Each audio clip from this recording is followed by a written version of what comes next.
You ask Tiger to solve. This deals with linear equations with one unknown.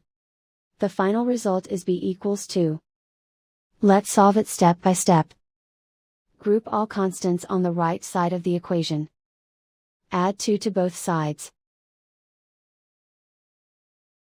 Simplify the arithmetic.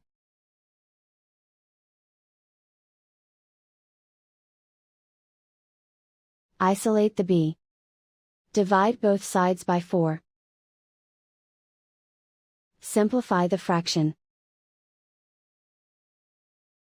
Find the greatest common factor of the numerator and denominator.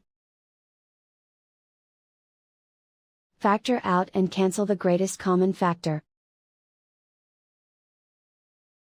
And so the final result is b equals 2.